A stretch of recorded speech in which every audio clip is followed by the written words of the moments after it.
but perhaps the most common is that we will identify a country that has resources our corporations covet, like oil, and then arrange a huge loan to that country from the World Bank or one of its sister organizations. But the money never actually goes to the country. Instead, it goes to our big corporations to build infrastructure projects in that country, power plants, industrial parks, ports, things that benefit a few rich people in that country, in addition to our corporations, but really don't help the majority of the people at all. However, those people, the whole country is left holding a huge debt, and such a big debt they can't repay it, and that's part of the plan, that they can't repay it. And so at some point, we economic hitmen go back to them and say, listen, you owe us a lot of money, can't pay your debt, so sell your oil real cheap to our oil companies. Allow us to build a military base in your country, or send troops in support of ours to someplace in the world like Iraq, or vote with us on the next UN vote.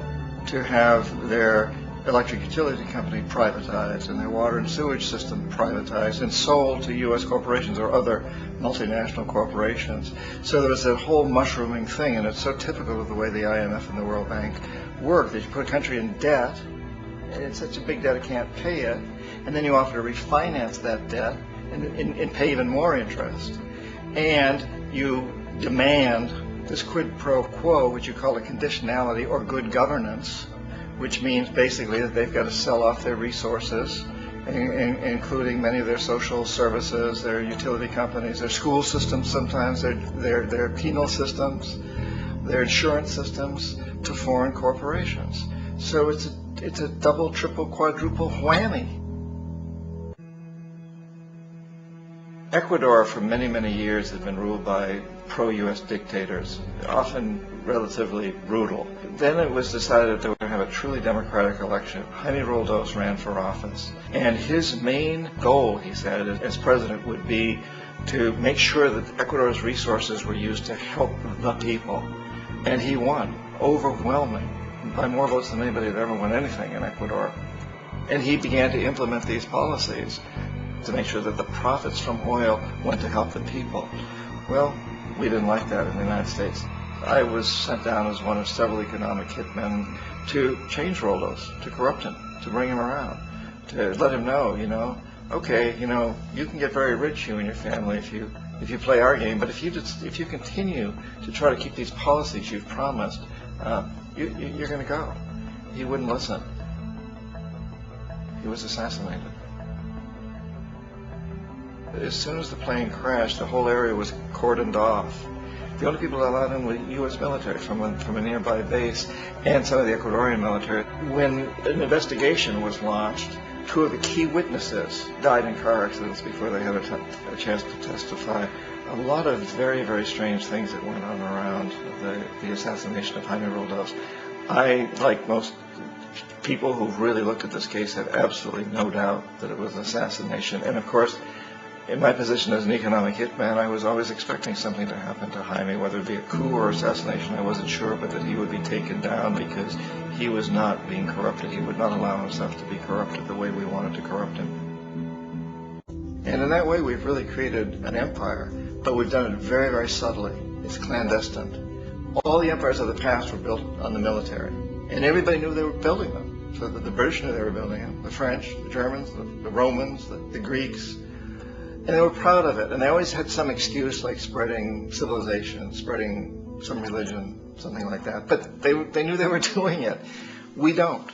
The majority of the people in the United States have no idea that we're living off the benefits of a clandestine empire, that today there's more slavery in the world than ever before. And in a way, our government is invisible a lot of the time, and its policies are carried out by our corporations on one level or another.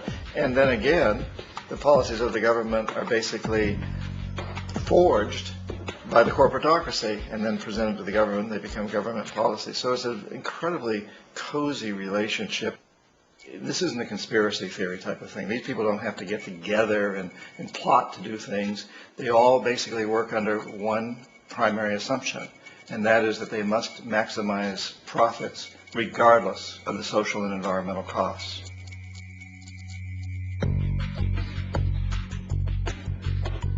The Bank and IMF serve this role on a global scale. The basic scam is simple. Put a country in debt either by its own indiscretion or through corrupting the leader of that country.